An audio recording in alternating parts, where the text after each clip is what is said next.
Faster, babe, Acer ordered as the woman began her rhythm on top of him. Nakilala ito ni Acer sa club kung saan sila nagkatuwaan ng mga kaibigan niya. The woman got a body to die for and she was really good with this. Patuloy ang paglalakbay ng kanyang mga kamay sa katawan nito at hindi pinansin ang kanyang cellphone na kanina pa nagwawala. Bahala silang manigas. Ngunit matapos ang ilang sandali ay ayaw pa rin itong tumigil. Nawawala siya sa konsentrasyon kaya napilitan siyang abutin ito at sagutin ang sinumang tumatawag. Hello? Hello? Lord Acer, your father wanted to see you immediately. Nito sa kabilang linya. Tell him I'll be home tomorrow. Kandautan niyang sagot. Put the damn phone in a speaker mode. Agustin. Rinig niyang bulyaw sa kabilang linya. His father, the great Vincent Voldemort, and current senator, already knew what he was into right now. Alam na nito ang likaw ng kanyang bituka. Acer. Yes, Dad. Sagot niya rito habang patuloy pa rin sa pag-indayog ang babae na hindi na niya maalala kung anong pangalan. Stop what you're doing right now and get your ass up here, young one. We're going to talk about your wedding. Matigas na wika ng Don. What the hell? Mura niya at pumalikwas ng bangon. Ouch! Sigaw ng babae na mahulog ito sa kama ngunit wala siyang pakialam. All he cares about is what his father was talking about. What did you say, Dad? Paninigurado niya. You're going to get married, Acer. This is business. You better get here, and I'm waiting. Nito at pinatayan na siya ng telepono. Kuyom ang kanyang kamao na halos mabasag na niyang screen ng kanyang cellphone. Tom Acer. Acer Voldemort is going to get married? For real? Hey, where are you going? We're not done yet. Tawag ng babae at yumaka pa sa kanyang likuran. Nairitan niyang kinalas ang kamay nito bago pinulot ang kanyang nagkalat na mga damit sa sahig. I have business to take care of. Get dressed and get the hell out of here. Baliwala niyang saad habang inaayos ang botones ng kanyang polo. Bumalatay ang sakit at pagkadismaya sa mukha ng babae dahil sa lamig ng pakikitungo niya pero wala siyang pakialam doon. To hell with that woman. He can get another one later on. Agad siyang lumabas ng silid matapos magbihis at padabog na sumakay sa kanyang Lamborghini. Saka pinaharurot iyong palayo ng hotel. Hindi na niya inayos pa ang pagpark ng kanyang sakyan at diretso na sa loob ng mansyon upang kausapin ang ama. Naabutan niya itong prenteng nakaupo sa loob ng study room. What is this all about, Dad? Why do I need to get married this fast? Galit niyang tanong. He was still enjoying his bachelor life and he doesn't want to have commitment no responsibilities to women. They are all pain in the ass. I'll rather do them and live right after. What are you fussing about when you know you'll eventually get married? You're not just a normal man, Acer. You are the future capo de tutti capi. Tukoy nito sa kanyang posisyon sa kanilang organisasyon. He was a mafia boss, the future leader of Thanatu Organosi, a Greek mafia that originated in Greece but is now dominating in Albania and South America. He was also the mysterious owner of Infinity Winery that runs here in the Philippines. But we already had an agreement with the Petrovas to set the wedding in the next 2 years. Nayayamot niyang protesta. He already knew he was bound to get married to one of their associates who was also a mafia organization, Kate Petrova. But that was 2 years away. Wala namang problema sa kanya ang pagpapakasal kay Kate dahil kilala na niya ito simula pa noon and they were even fubus. A change of plan. Napatitig siya dito. Bakit hindi niyo to alam? You changed the plan without me knowing? That's what you get for always out banging different women every night. Stop acting like a jerk and get serious, Acer. Pangaral ni Vincent sa kanya. As if naman makikinig siya.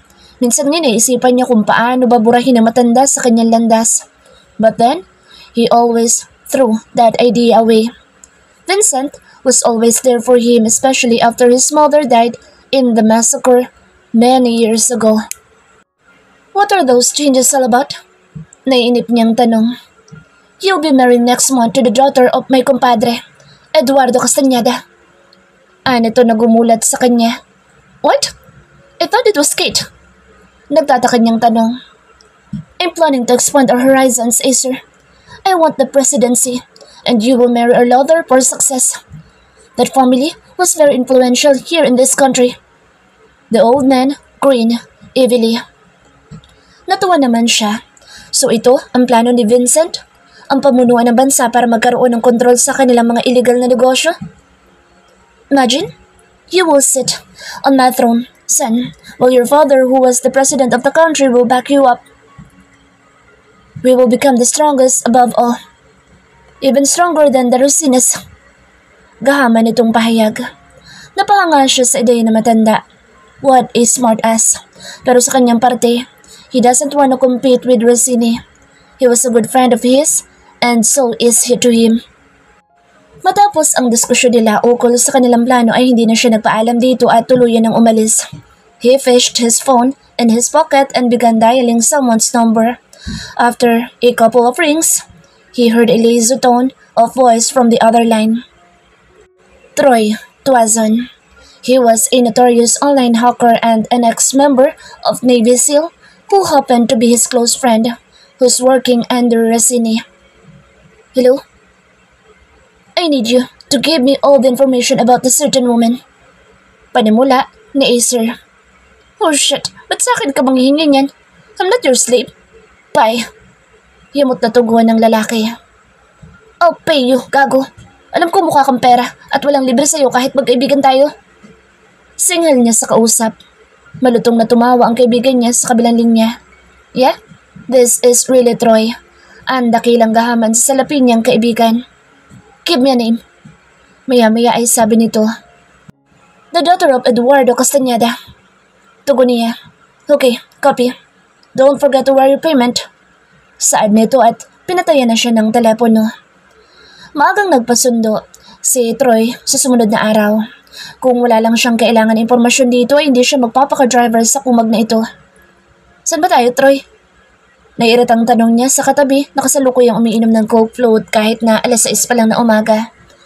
Ihinto mo dyan sa tabi at tumambay muna tayo. Tamad nitong sagot. Ipinark niya ang sakyan sa may puno sa katabi ng isang parke. Maya-maya pa ay may lumabas na ilang pares na mukhang galing sa jogging. He leaned on his seat while watching each of them, but a certain woman caught his attention. The woman wears an all-black sports bra, leggings, and white rubber shoes.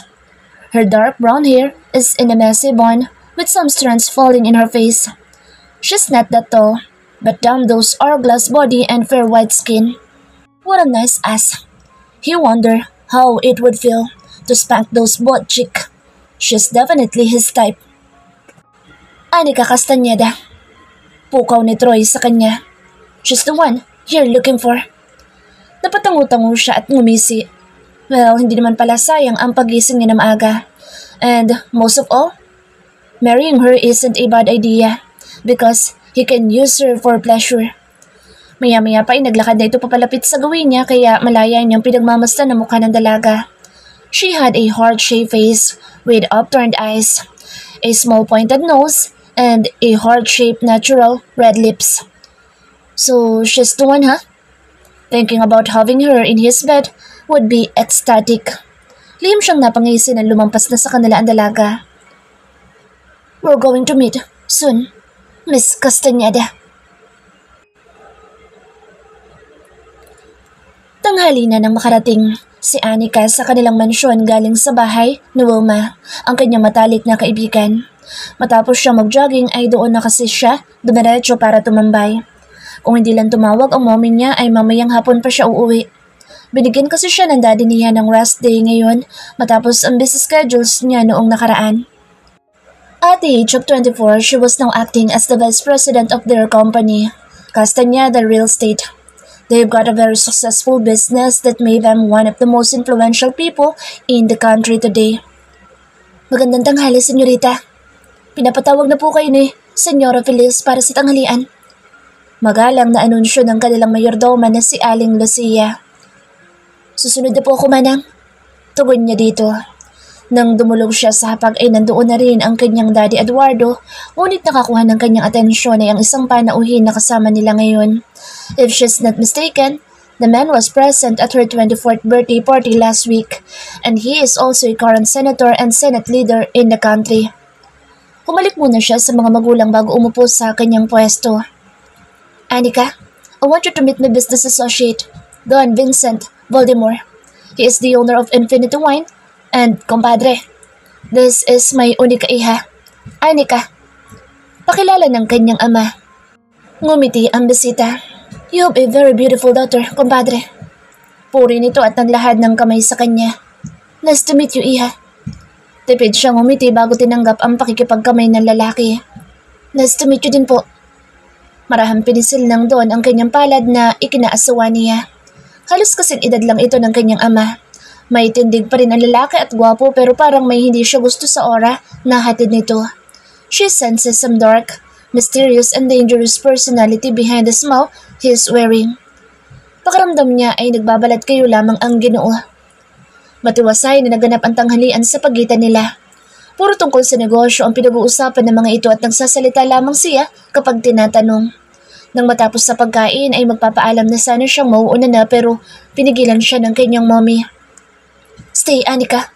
We have an important matter to talk about. Anito na nagpakunot ng kanyang noo. Masyadong seryoso ang tono ng kanyang ina. Nakita niya pa ang pagpisil ng kanyang ama sa kamay nito na nakapatong sa mesa. The scenery makes her wonder even more of what's going on. Nagkatinginan muna ang dalawa bago nagsalita. You will be getting married next month, Anika. Seryosong saad ng kanyang mommy. Naibagsak ni Anika ang hawak niya kubyertos dahil sa gulat. Anong klaseng kalokohan ba ito gayong wala naman siyang boyfriend tapos ipakakasal siya? Sino bang pakakasalan niya? Hilaw siyang tumawa upang ibsan ang tensyon na kanyang nararamdaman. Is this some kind of prank? You're just kidding me, right? Tanong niya ngunit hindi niya mababakasan ng biro ang mukha ng mga ito. Napalingon siya sa kabilang bahagi ng mesa at nakita niyang matama na nakatitig sa kanya ang Don. Unti-unting umusbong ang galit na nararamdaman niya dito. Ito ba ang pakakasalan niya kaya nandito ito? Balita niya ay wala itong asawa at anak. Iya. Sinubukan ng kanyang ama na hawakan siya ngunit itinaas niya ang kaliwang palad upang mapigilan ito sa paglapit sa kanya. She doesn't want to burst out. No, just stay right there, Dad. Anya sa nagngangalit na mga ngipin. Iya, please, understand us. This is for our business. Nagsusumamong wika ng kanyang mama Feliz. Halos hindi siya makapaniwalang tumitig dito. Business? You call that business? Kailan pa naging business ang pagpapakasal mo? Napasuklay siya sa kanyang buhok gamit ang kanyang daliri. People marry because of love and not a fucking business. Nagunahan sa pagtulo ang kanyang luha. How could they do this to her? Why are they forcing her to marry someone she didn't love, neither she had known completely? Ganoon na lang ba kadali para sa mga ito na ipakasal siya nang hindi kinukuha ang opinion niya kung ayos lang ba sa kanya? She thought her parents love her dearly pero nagkamali ata siya. Language, Anika! Bulyaw ng kanyang daddy, Eduardo. Hinuwakan naman agad ito ng kanyang mommy sa balikat para pakalmahin. Calm down, honey. Our princess didn't mean it. She was just shocked. Napailing siya. Shock was an understatement of what she is feeling right now. It's not just shock, it's rage. She felt betrayed by the people she trusts the most. Pakaramdam niya ay binebenta siya ng mga ito sa ibang tao for business na hindi naman kailangan. They were already on top. What more do they want? Iha, this is for your own good, okay? Mga magulang mo kami at alam namin na makabubuti sa'yo. Muling paliwanag ng kanyang mommy pero sarado ng utak niya para makinig pa. I won't marry anyone unless I wanted to, Dad. Mom. Huling kataga niyang binitawan bago pa direksyon tumayo at tumakbo patungo sa loob ng kanyang silid. Doon siya nagmumukmuk at umiyak. She won't do it. Kilala siya ng mga magulang niya. She was born stubborn and independent at paninindigan niya iyon, even if it means she'll stand up on her own feet from now on. Lumipas ang ilang araw at ganoon pa rin katatag ang desisyon ng kanyang mga magulang kaya wala siyang ibang pagpipilian kundi lisanin ang mga ito. She wanted them to realize that the marriage was a bad decision. Lalayo siya ng ilang buwan hanggang sa sumuko ang mga ito at hayaan siyang magdesisyon ng para sa sarili niya. She won't let them manipulate her. What? Aalis ka? Bulalas na Wilma sa kabilang linya. Yes, Wilma. In fact, inihintay ko na lang na lumalim ang gabi para makaalis na ako. Pabulong niya ang sagot. Kasalukuyan siyang nakatambay sa loob ng kanyang banyo habang hinahayaan na umagos ang tubig sa sink para hindi siya marinig sa labas ng kung sakali man. Bestie, magunos dili ka nga please. Kabaliwan niyang iniisip mo. Sa tingin mo ba hindi ka mahanap ng daddy mo plus? Di ba sabi mo senator ang fiancé mo? Malamang hahalugugoy ng mga iyan ng buong mundo. Mahanap ka lang. Mahabang litanya ni Wilma. Ramdam niya ang takot sa boss ng kaibigan pero desidido na talaga siya. May nahanap na akong lugar. I'll transfer to a rural place. Malayo sa technologies and etc. I would live a simple life. Yung hindi ako makikilala. I'm sure hindi nila ako mahanap doon. Confident niyang pahayag. Rural? You mean mamumundo ka? If that would cancel the wedding, then yes. Bahala na si Batman. Bestie, wala kang alam sa buhay bukid. Hindi ka nga marunong magsaing. Oh God, please, listen to me. Ako natatakot para sa iyo eh. Napailing na lang siya kahit na ano pang sabihin ni Wilma ay hindi na magbabago pa ang pasya niya. Later that night ay nakita niyang halos inaantok na ang mga gwardiya sa labas at nakapatay na rin ang ilaw sa salas.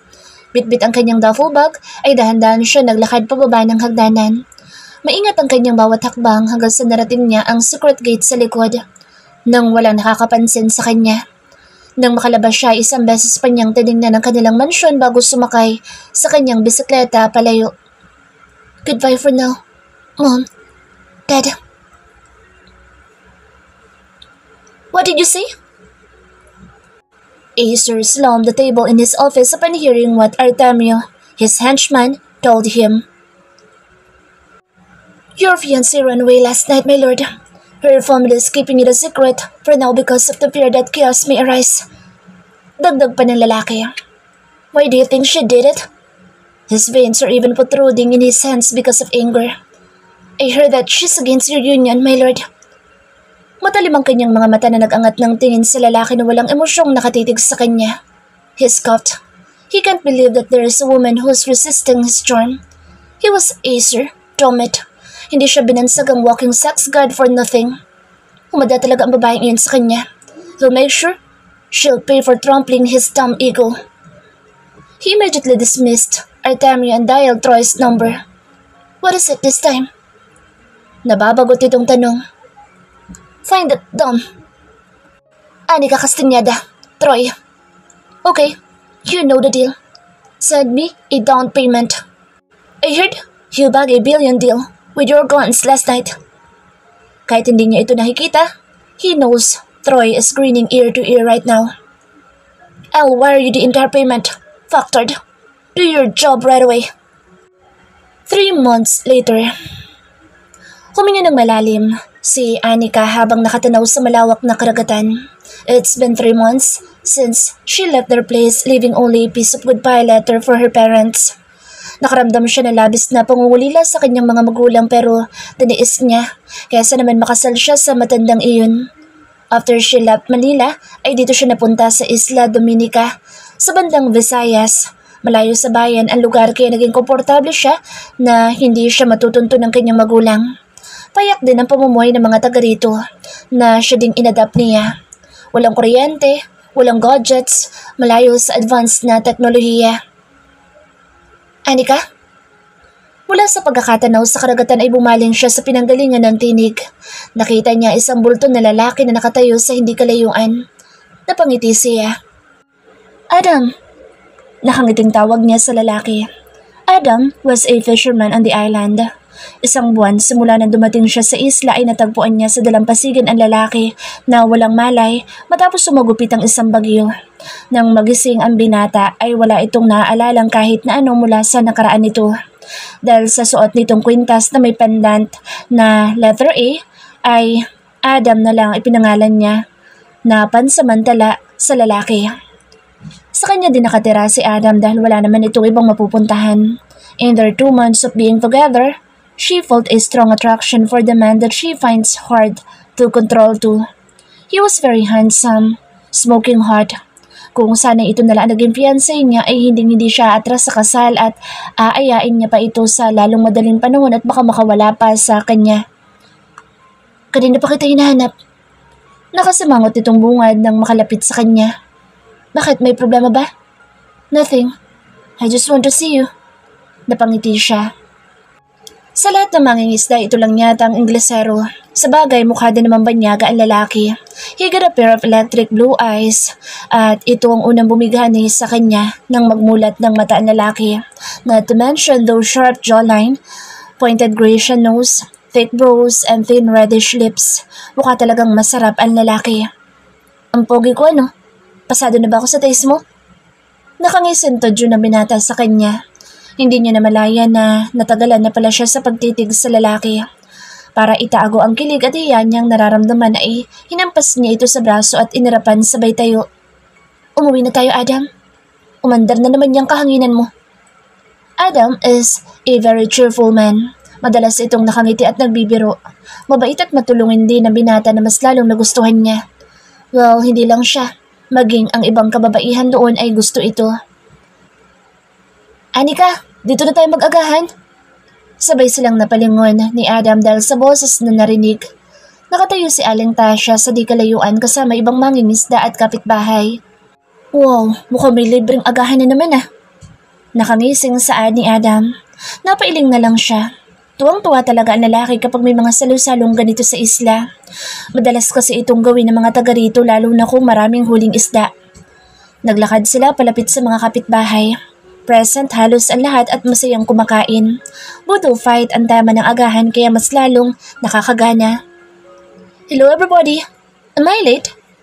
Lumungon sila sa nagsasalita na animoy na sa beauty pageant kung maglakad. Si Lian. Tama-tama ang dating mo, Lian.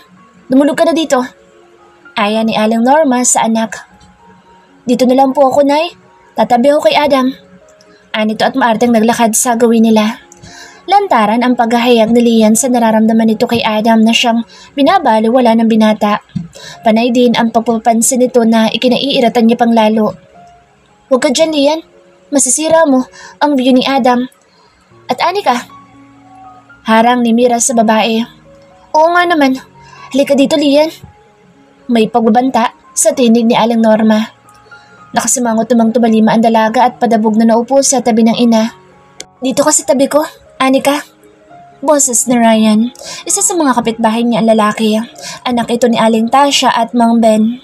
Unang mga araw pa lang niya doon ay napansinan niya na may pagtingin sa kanya ang binata na kanya lamang isinantabi.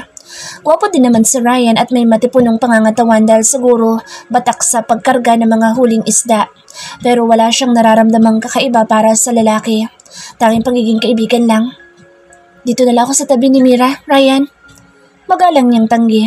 Inila din niya si Adam palapit sa kanya na ngayon ay tahimik na at biglang nagseryoso. Hindi nagtagal ay masaya na silang kumakain ng agahan. Napatingin siya kay Adam na maganang nagkakamay ng pagkain. Naalala niya pa noong unang beses itong nakipagsalo sa kanila.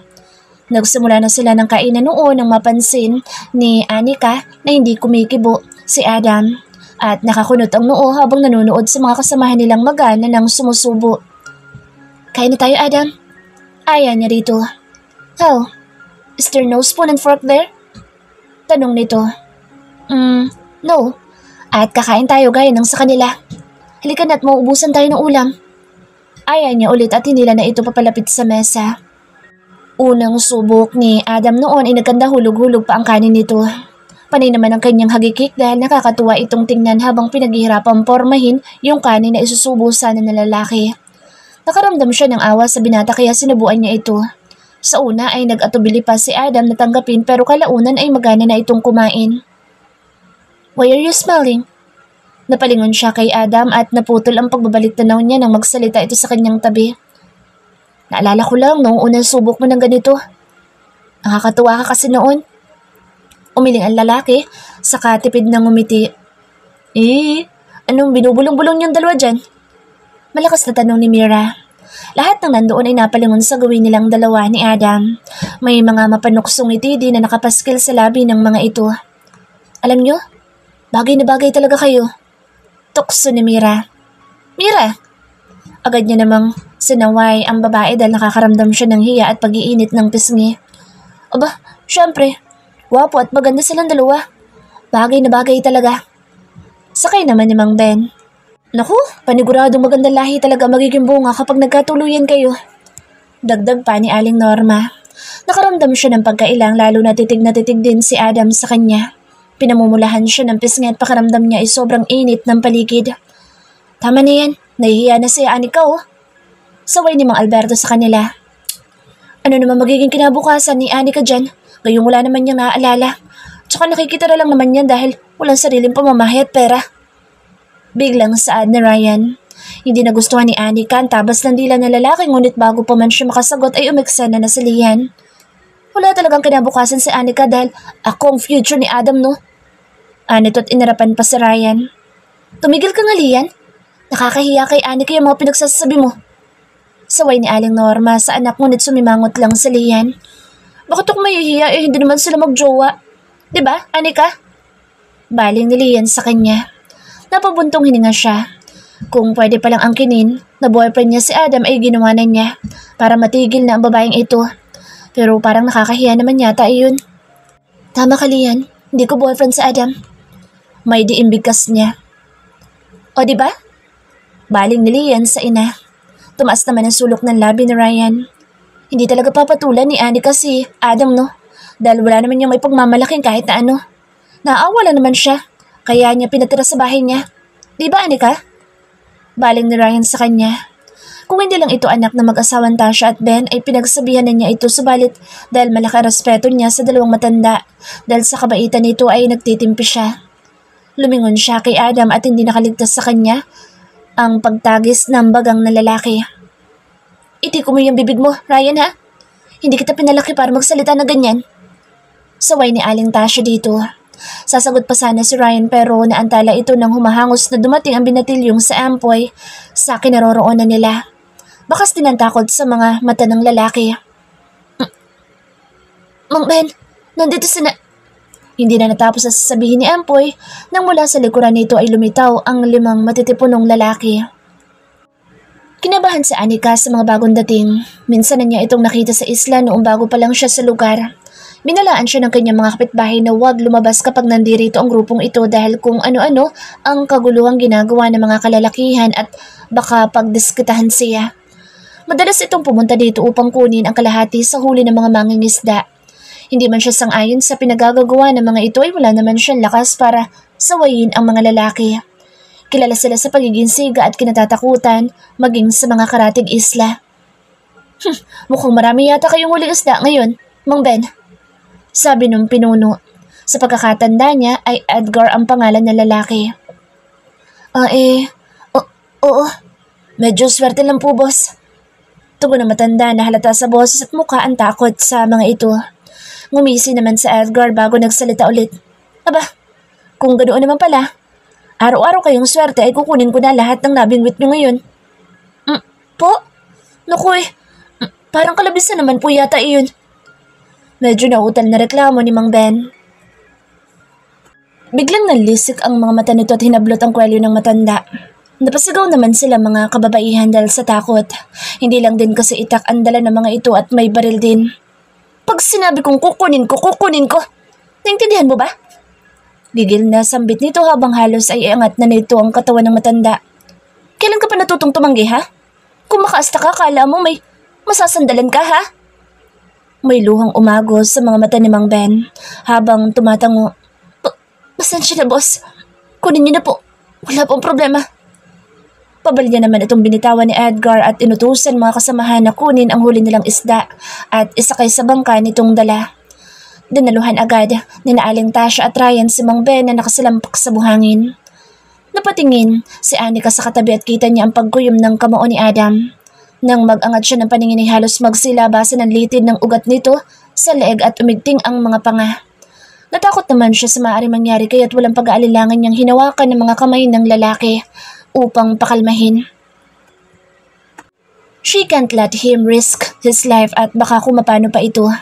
Mag-isa lang si Adam, armado ang mga lalaki at 5 pa talaga. Sigurado siyang hindi nito kakayanin kung sakali man na mapasabak ito sa laban. Akala nila ay magtutuloy-tuloy na mga pirata sa dalampasigan ngunit bigla itong huminto at lumingon sa gawin nila. Maya-maya pa ay malademonyo itong umisi at naglakad pabalik. May mas interesante pa pala rito kaysa sa isda. Nakangising saad nito at naglakad patungo kay Anika. Tiningnan siya nito mula ulo hanggang paa. Presko pa at mukhang masarap na masarap. Sasama ka sa akin. Paniguradong magiging maligay ang bawat araw at gabi ko. Dagdag pa nito at kitang-kita ang pagnanasa na nasa mga mata ng lalaki. Humigpit ang kapit niya sa kamay ni Adam dahil sa biglang pag-usbong ng takot sa kanyang dibdib. Mukha pa lang na lalaki hindi na ito gagawa ng maganda. Akmang hahawakan siya sa braso nang bigla itong tabigi ni Adam.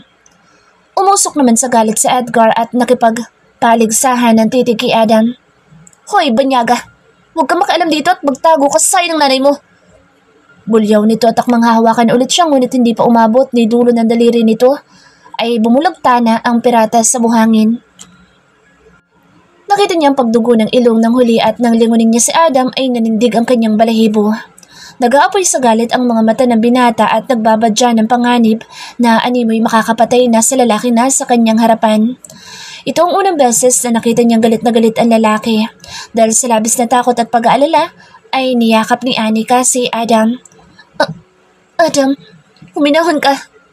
Utang na loob, hindi mo sila kakayanin. Mangiyak-iyak niyang sambit at tiningala ang binata. Malamig siya nitong tiningnan at dahan-dahang inalis ang kanyang kamay na nakapulupot dito. Move, Anika. Ano ito sa matigas na tono at naglakad na papunta sa lalaking nakabulagta sa buhangin. Hindi pa nakakatayo ang lalaki, hinablot na ni Adam ang laylayan ng damit dito sa leeg at inundayan ng isa pang suntok. Dumugo ang bibig ni Edgar. Sa hula ni Anika ay nabunutan yata ito ng ngipin. Dumura ang lalaki at pinahid ang dugo na sanhi ng putok sa labi. Nangiya, hinahamon mo talaga ako ha? Asik nito. Mga bata, halina kayo turuan natin ang leksyon ng binatang ito. Nang matuto siyang lumugar sa susunod. Tawag pansin ito sa mga kasamahan at mayabang nang umisi. May pangangatawan din sa Edgar na parang batak sa gym pero lamang sa tindig at pangangatawan si Adam. Labis ang kaba ni Anika ngayong pinapalibutan na si Adam ng mga kalaban. Naguunahan sa pagtulo ang kanyang luha kaya niyakap siya ni Mira. Sumugod ng suntok ang isang tauhan subalit agad na nakaiwas si Adam at nasikmuraan ito. Hindi pa nakontento ang binata at tinuhod nito ang baba ng naturang lalaki. Agad na umikot si Adam at lumipad ang malakas na sipa nito sa dibdib ng pangalawang tauhan kaya't napaatras ito at umubo ng dugo. Nanlaki ang mata ni Anika maging ang mga kasamahan niyang nanonood sa laban. Sobrang lakas ng bawat atake ni Adam na parabang sanay na sanay ito sa pakikipaglaban. Akmang babarilin siya ng pangatlong lalaki subalit hindi pa man ito nakakalabit sa gatilyo ay sinipa na ni Adam sa kamay kaya't tumilapon ang baril nito. Ang pang-apat na lalaki ay naglabas ng hunting knife at sinubukan na saksakin si Adam. Dahil sa pag-iwas ng binata ay hindi nito namalayan ang suntok na paparating mula sa pangalawang lalaking nabugbog na nito kanina. Mas lalong nagliyab sa galit ang mata ni Adam nang mapagtanto nitong nasugatan ang gilid ng labi. Nagpatuloy ang labanan ng 5 lalaki at ni Adam. Ang kaninang iyak na mga taong naroroon ay napalitan ng sigaw at tuwa. Parang nanonood ng boxing at napapasuntok pa sa hangin tuwing tinatamaan ni Adam ang mga kalaban. Napansin ni Anika na bumangon na isang lalaki at planong saksakin ulit nito si Adam kaya hindi siya nagdalawang isip na pumulot ng kahoy at pinalo ang lalaki sa batok. Napaluhod ito at tuluyang bumagsak sa lupa. Natahimik ang paligid. Nawala ang sigawan ng mga tao. Dali-dali naman siyang nilapitan ni Adam. Kinuha nito ang hawak niyang kahoy sa itinapon.